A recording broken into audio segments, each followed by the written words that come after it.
Let me blow your mind with one concept. This has been like the biggest thing I've really learned and seen this year. We think it's about adding in things to make us feel a certain way. Add in the manifestations, add in the thoughts to reprogram your subconscious mind. You know the drill. I've found the opposite is equally, if not more effective, subtracting things out, removing the traumas, the limiting beliefs, the self-sabotage, and what you're left with is your natural state, which is just loving, whole, complete as you are. No baby comes out knowing anything. We're conditioned. It's our environment. It's our stories. It's the people around us that influence you. This is what I call addition through subtraction. Cutting out 1,000 calories is easier than burning 1,000 calories. A lot of times it's easier to remove the things that are conditioning you in a certain way than it is to add in a bunch of techniques and whatever. You follow? So how do you do this? Well, in this video, I'm talking all about a little thing called shadow work. And no, it's not witchcraft. It doesn't have to be so abstract, esoteric. We're gonna really break this down, make it practical for you. What's up, it's Clark. Welcome back to the channel. And in this video, we're diving deep into what shadow work is, how to do it for a beginner. And I think this video, you're gonna wanna watch it all the way to the end, give you a few techniques there. It's gonna explain and fill in the gaps that I think a lot of resources are missing. You might be thinking, Mustache Man, what the heck is shadow work? And for the psychology nerds out there, I'm not going deep into the repression, suppression, the Jungian theory of the shadow work and integrating it. We're gonna keep this really practical, okay? I gotta show you something to explain what the heck it is. 1 second. No, not my mugshot from Thailand. Long story. See, you watching, me watching, we'll have two things. There are two sides of the coin. There's the head side. This is what we project to the world, others see. These are your good traits, your charisma. This is you caring, your selflessness, the best version of you. But then there's the part on the shadow side, the other side of the coin, Donald Trump. This was a gift and it's literally the only coin I could find. The other side of the coin is what others don't see. Parts of yourself that only you know about. Every time you snap, you're impatient, the traumas, the limiting beliefs, the I'm not good enough, they won't love me, your insecurities, your doubts. This is the second side of you. And if you know anything about human beings, we work much harder to avoid pain than seek pleasure. It's how we're wired. You're gonna work harder not to lose $1 million than you would to gain it. You wouldn't go to Vegas and bet your house with 50-50 odds because the fear of losing it outweighs the fear of doubling. And so what I'm here today to tell you is that side is controlling your life more than this side oftentimes. This is kind of what I call the 1.0 you, the shadow side, and the 2.0 you, your higher self. Now remember how I started this whole video. You don't actually consciously pick up this stuff. These beliefs, these doubts, these insecurities. A lot of times these come from environment growing up, parenting, what you did or didn't get as a kid, childhood. But they can also be as recent as relationships you had in high school, college, 30s, 40s, 50s. It doesn't really matter. A lot of these can actually mess with you and you hold on to. And sometimes we don't even know what our shadow side is. By definition, if it's unconscious, it's not conscious right here. You can't process it, right? So that's why some of the shadow work we'll talk about here, going and removing some of the layers, getting to a core story that you didn't even know you had, can be so liberating because you can only deal with what is brought into the light. You can't go around in the darkness and try and fix things. You got to shine light on it first. Understanding, reasoning.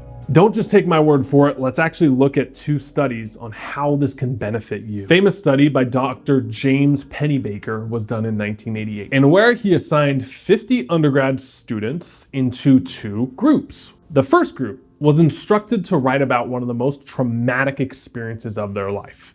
The second group instructed to write about anything superficial or materialistic. It didn't matter, they just had to write. Each group did it for 4 days in a row. 6 weeks later, the group that wrote about their traumas, got it off their chest, experienced better moods, fewer illnesses, they were less sick, less visits to the student health center than the superficial group. Pennebaker thought this was pretty cool. How can just writing about trauma, even if you don't even have to resolve it, you didn't even mention that at all, how can that result in better physical health and assumingly mental health? That's where the follow-up study comes in. Him and his team took a visit to Dallas Center for the Memorial of Holocaust Victims. He sat down on camera, just like this, and he videotaped over 60 testimonials from Holocaust survivors, basically going into as much detail as they felt comfortable with about the trauma that they experienced. They looked at all the footage from all 60, and they classified them into one of three camps.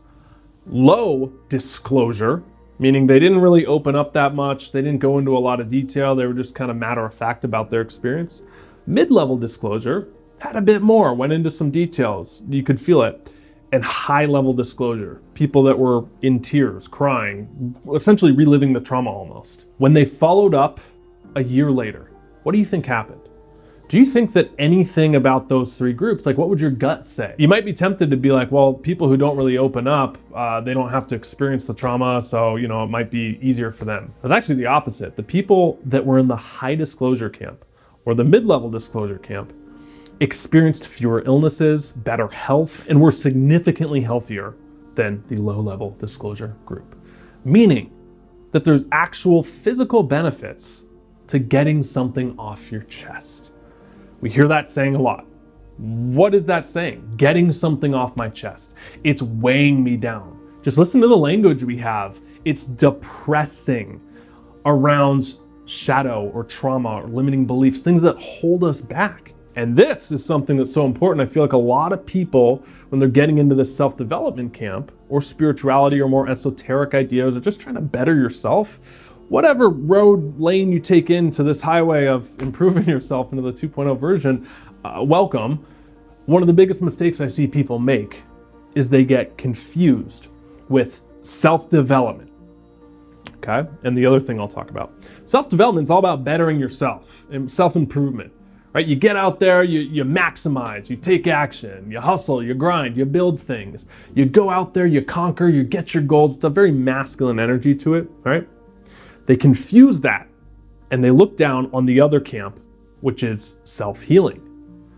Self-healing is going inward, self-improvement is going outward. And if you confuse these two things, you need both. It's 50-50. And some people, they need more self-healing than they do self-improvement. I personally come from a 24/7, 365 masculine energy, hustle, grind background. I would literally listen to Tony Robbins 24/7 throughout all of college and, in my early days. I think I started listening to him at like 16. Love Tony to death, one of my heroes. But I think where the 90s, 80s self-development spin missed the mark is there's no emphasis on the inner work, the shadow self.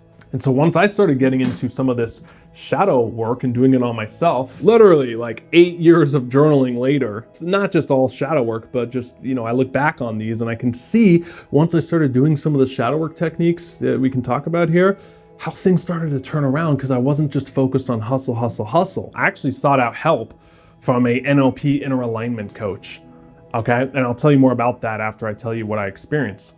Back in 2018, 2019, I had my YouTube channel up to about 50,000 or 100,000 subscribers, probably past there. But it got to this point of where I had this pressure that I felt like people were watching.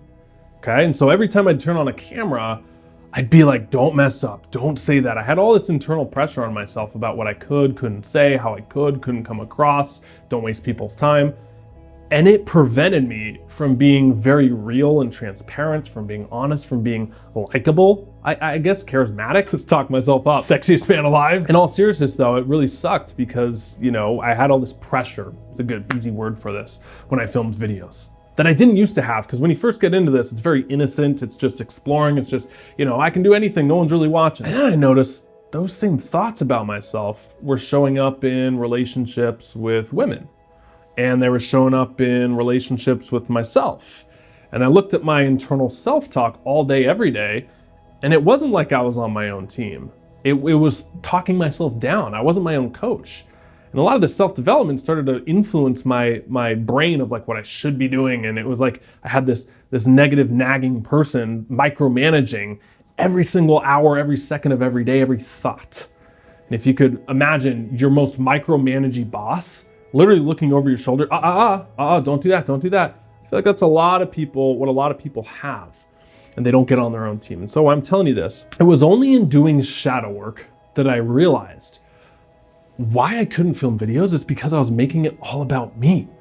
How I would look on camera, how other people would think of me, how me. And it never once occurred to me that if my job was service to you, to people, to the masses, it's not about the Clark Show. It's about you. It's about transferring energy, transferring thoughts, transferring techniques that work from me to you so you can impact your life and you can transfer them to other people.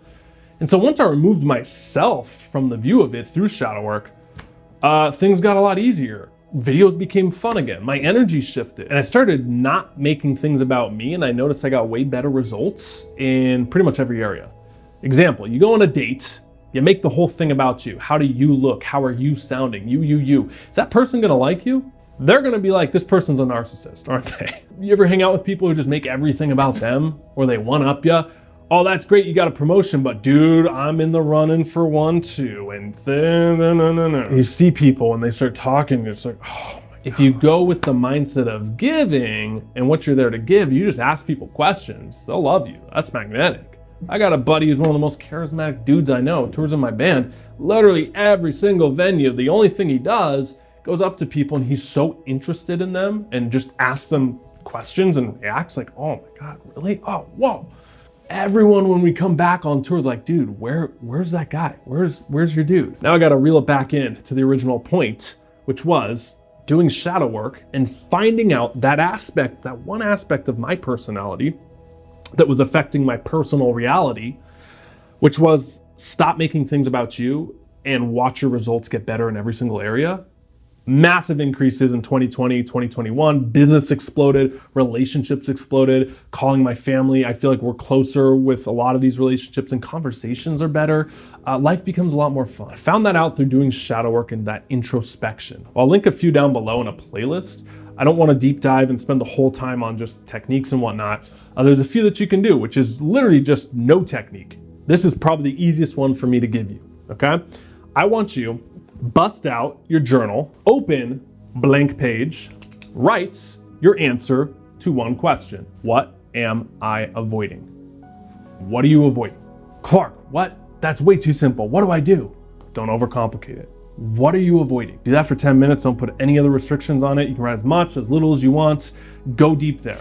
Boom, shadow work. You don't need to light sage, make a crystal grid, and chant kumbaya. Don't think you just have to do it on your own. More of an active form, because I know a lot of this is easier said than done, okay? And it can be hard trying to solve a problem or a belief with the same level of thinking that creates it, isn't it? So the same level of thinking that causes the pain or the limiting beliefs in your life, it's hard to resolve it with that same level of thinking on your own. So what I found super beneficial is to work with someone who's trained in it. That's why in week 3 of my metamorphic coaching program, we have people paired up with an NLP practitioner, okay? And he does more of an inner alignment shifting type work that I actually jumped in and pioneered with him specifically for what we're doing, which is shifting into the 2.0 you and just on letting go. It's so powerful. I can't tell you how many results I've seen of people going in, getting these massive results. So whether you want to work with like a cognitive behavioral therapist or a coach or something like that, don't just write that off completely. Because one example, there was a woman in our program, I think this is relevant for you, who was struggling to lose weight, okay? And she thought it was affecting her relationships. She's like, if I can get skinny, I can have relationships. That was her way of thinking. Or more men will find me desirable if I lose 20, 40 pounds. Okay, that was her level of thinking. And what she didn't realize is what happened at the end when I was talking to her, that it was reversed. Okay, the reason that she had the weight wasn't, I asked her, I'm like, how did you try dieting? She's like, I've tried every single diet. I've tried to exercise, I've tried tracking calories, tried everything. Her issue with weight loss was emotional, it wasn't physical. And what I mean by that is that she had some bad relationships with men that she was still holding on to and she was working through. She didn't even realize she had that was still affecting her somewhere along the way. She put on the weight as a protection mechanism so men would find her less appealing or she could self-sabotage it. And so it wasn't necessarily she needed to diet and exercise, she needed to resolve that shadow aspect of her, the inner trauma around her relationships,